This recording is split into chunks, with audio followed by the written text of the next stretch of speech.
Breaking news.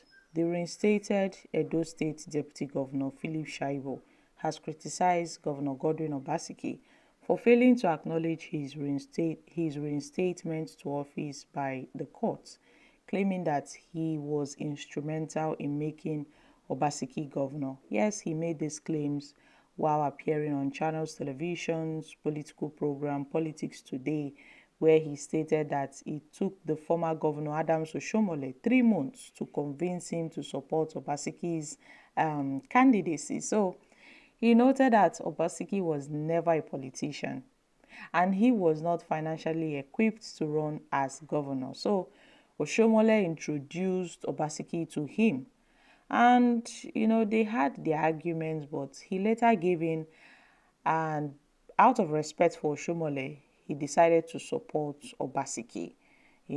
That it was him that made Obaseki governor because he used his resources, he mobilized his supporters, and because he has a political backing, he has a strong political foundation.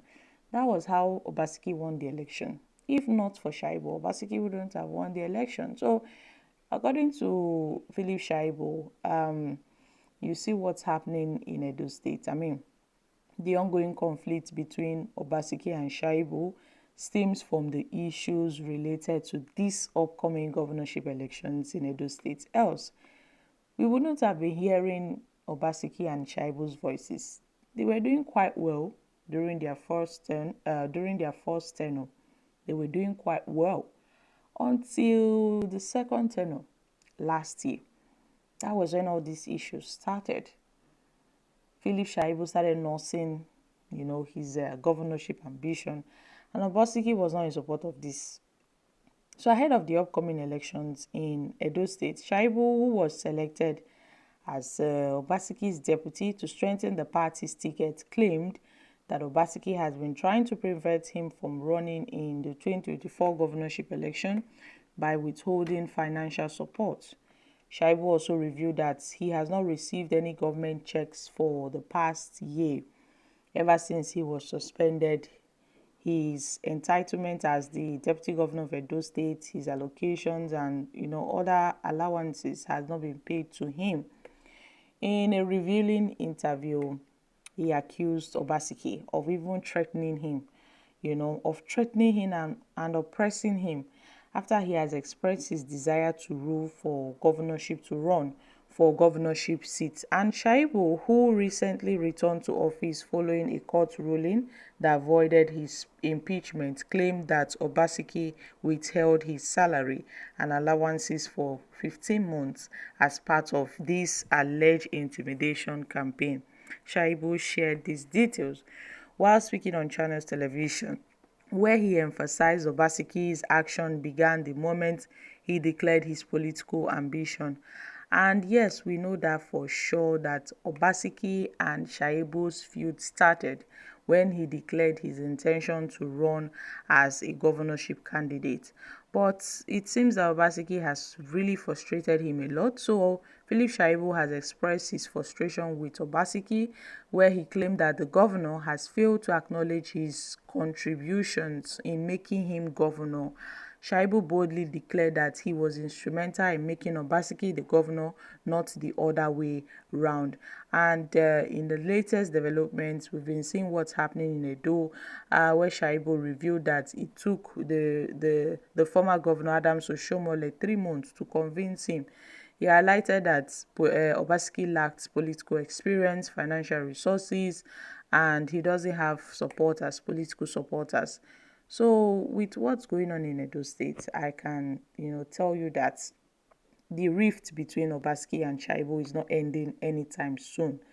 I don't think the rift is ending anytime soon because there've been a lot of, allegations here and there, a lot of talks from different parties, Obaseki, Shaibu. They've not been able to settle their differences with each other. And as the election approaches, I'm sure Shaibu is going to vent his frustration on the PDP. He's going to vent his frustration on the party, on Obaseki, on his candidate, thereby, making sure that Ighodalo does not win the election because he's supporting the APC candidate. And if Shaibu claims he has a lot of fan base, support base, political supporters, loyalists that aided Obaseki to win the election, that means he would pull out his support and use that medium to help Okpebholo to win the election. Yes, that is what he will do.